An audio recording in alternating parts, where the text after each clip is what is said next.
I'm Kate Devine, and my presentation and case, which is here, is called Touching the Text, Reading Pleasure in the 18th Century. So materialist texts show how information moves from print and image to idea and imagination.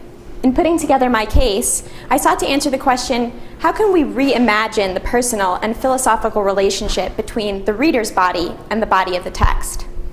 In many ways, my case draws out the link between Bonnie's case, which enables us to better understand the role and import of the physical book, and Carrie and Abby's cases, which expound upon the metaphysical pleasures associated with reading.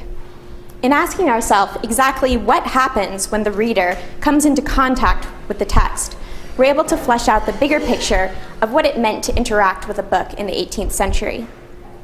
To better understand this, it is essential to define the role of touch, which, as the 18th century understood it, was any contact, not just a physical one. What brings all these ideas together is the necessity of theorizing touch as both metaphysical and physical, a concept that I believe becomes evident in the examples that I've selected and clarifies the relationship between sensation, pleasure, and morality. To begin with, I'd like to draw your attention to some images from the anatomy section of the Encyclopedia of Diderot and d'Alembert, which we can see here and here. The Encyclopédie, comprising more than 60 volumes, was indisputably one of the major achievements of the Enlightenment. One goal of this collaborative work was to conceptualize an intellectual community, one that also existed as a physical body, touched by each other and the outside world, that would then become capable of making moral decisions for society through the accumulation of knowledge. These images represent a visual navigation of the relationship between the physical and the metaphysical, between body and mind. Looking at them allows us to visualize how the human body existed in the 18th century imaginary. And if we picture the body of our potential reader, present the question of how this body interacts with the body of the text, and vice versa, both physically and emotionally. The 18th century saw a far more in-depth understanding of the inner workings of the human body, which affected the understanding of how other metaphysical information was conveyed. In the first image, we see an illustration of an Enlightenment conception of the human cardiovascular system, which is here. While this next image illustrates the notion of senses, which were thought to represent a physical gateway to the soul, here and here, depicting how the 18th century thought information was entered and then was transported throughout the body.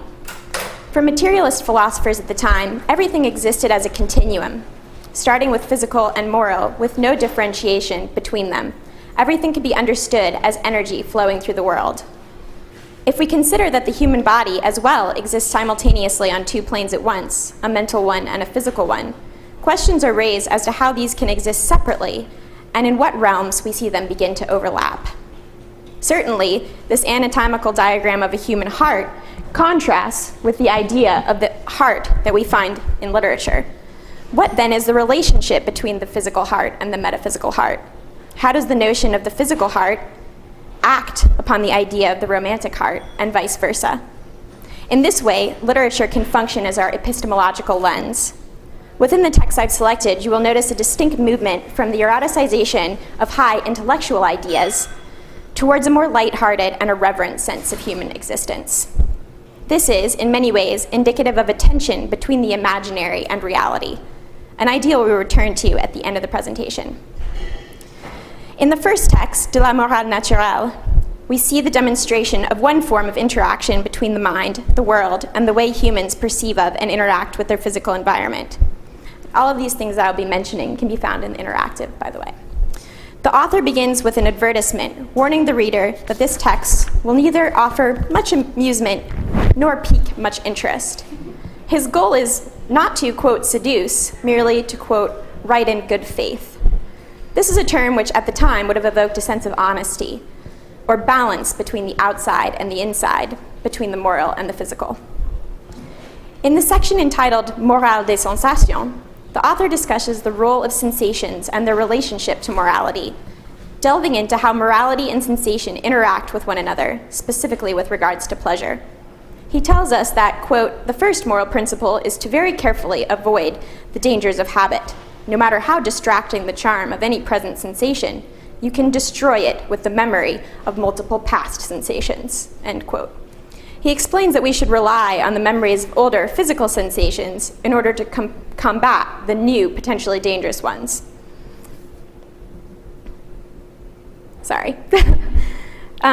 With all of the force of, quote, combined sentiment and reason. This alliance is an interesting one, as it intertwines physical jouissance with mental jouissance, just as it combines memory of the past, a non-existent imaginary, and the present. The text itself, in this case, acts as a go-between and a guide for how to live healthily and wisely, championing a metaphysical imaginary as a means to combat the dangers of the physical present. Another example of the relationship between reader and text is illustrated through this copy of Montesquieu's Persian letters, which you can see here. This was a time when people often bound their own books, as Bonnie explained, writing title pages and tables of contents themselves. The argument could be made that the relationship between the reader and the text was therefore a much more intimate one. For those who owned books had a closer relationship with them, as they actively participated in their construction and potentially continual modification. This brings us back to the aforementioned importance of le toucher. Touching someone was the same as reading something, interacting, talking, holding a text. All of this was viewed as an exchange of molecules and energy between two bodies, both affecting each other in moral and physical ways. The product of this touch represented a new interaction each time. Since, after each touch, both bodies were thought to undergo change, constantly shifting due to the interaction. The extensive notes and the addition of a quote by Montesquieu that we see here demonstrates the way in which the text and the reader, or text and owner, became fluid. As the text acts upon the reader, so does the reader act upon the text.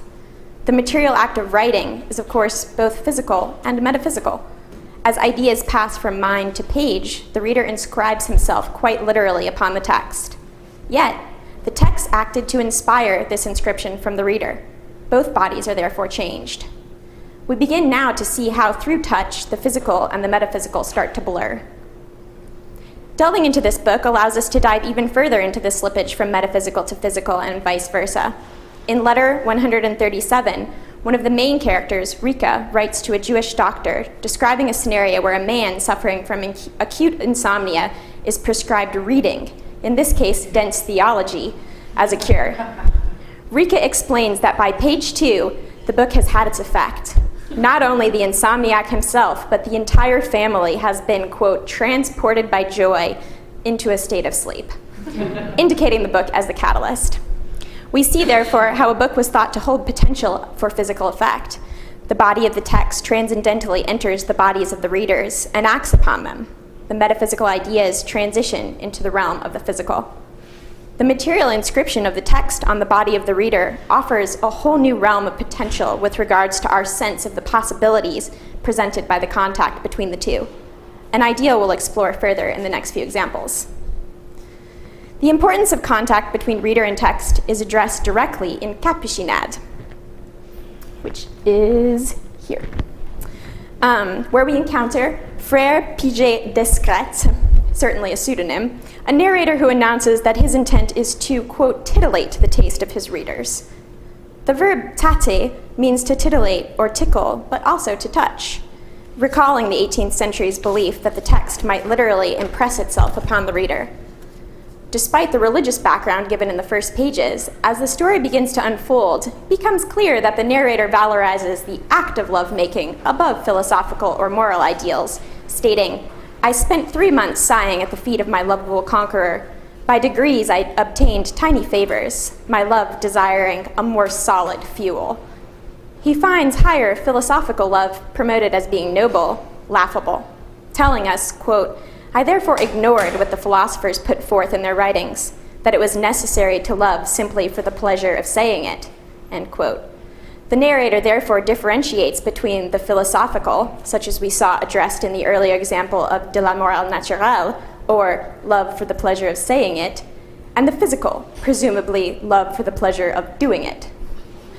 In the description given of Nanette, the love interest of the narrator, a vivid picture is painted as he voyeuristically describes her part by part. Here, he employs verbs related to the physical act of touching: press, cover, strike, feel. The act of seeing and of imagining touch brings the narrator to life, he explains. Quote, "A fire burned in my veins. I felt my eyes come alive. I became a new being," end quote. As it was conceived by the intellectual community of the period, le toucher was thought of as a new way of seeing. With respect to reading in particular, the idea of a touch is essential. Ideas flowed off the page into the reader's eyes to imprint themselves upon the nerves of his or her brain. The spirit of the text was therefore thought to come out of the book and infiltrate the mind. Perhaps the reader of Capuchinade will therefore also feel a visceral physical response similar to that of the narrator, living vicariously through the text as mental pleasure and physical pleasure become blurred. The slippage between mental and physical reveals a material connection between body and mind. In the preface to the next text, Des Bijoux des Neuf Sœurs, the author explains that in order to bring mental pleasure, these stories will first stimulate physical pleasure.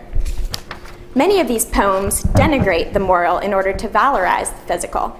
One example is found in the poem Les Dames de Paris, where the ladies of Paris get a lighthearted, if also biting, critique for being paradoxically, quote, "so sweet, so spiritual, yet no more faithful to their lovers than to their husbands." The author refers to them as a ring that, as it circulates through society, gets tried on by everyone. But, he tells us, this doesn't merit a second thought. Physical pleasure trumps morality, and the complications of emotional love take second fiddle to seduction, yet the tension between the two remains apparent. The theme in Le Portrait de Sophie, from the same book, is similar. Fresh-faced and pale, Sophie is the pinnacle of a classical beauty, yet she is mischievous and clever. When the narrator collects, quote, "burning kisses," she suddenly becomes inert and is likened to smooth marble. But this does not stop our narrator from becoming, quote, "animated" as he touches her. She is like pure milk, he tells us, but drinking this milk kills his thirst. The more he touches her and awakens his physical senses, the deader and less arousing she becomes. Sophie's lack of response demonstrates a tension between corporal desire and ontological reality, pushing the reader to question this potential space between metaphysical and physical fulfillment in the same way that the moral questions and infidelities are in conflict to the pursuit of pleasure for the narrator of Les Dames de Paris. If we consider the absolute continuity taking place when you feel something physically that is simultaneously experienced as an emotion, it makes sense that there was thought to be no break between the level of the body and the level of the mind. Yet, the potential for disparity between physical and intellectual is undeniable. In many ways, the texts themselves address the questions of how to navigate this space. The subject is brought up in advertisements or prefaces explaining the goal of stimulating one or the other, or even of accessing one through the other. And the more irreverent texts can be seen as a reaction against the high intellectual ideals of the time that placed a philosophical connection above a physical one. This serves to reestablish the importance of theorizing touch both as metaphysical and physical. Just as touch acts as a bridge between the physical and the metaphysical, in these examples, language becomes a concrete exploration of the space between moral and mental, between philosophical and purely visceral. So what did it mean to interact with a book in the 18th century? In many ways, theorizing touch in this way clarifies the shifting relationship between sensation, pleasure, and morality, allowing us to see the body of the reader and the body of the text as a continuum, constantly asking, constantly answering, and constantly touching and building upon one another.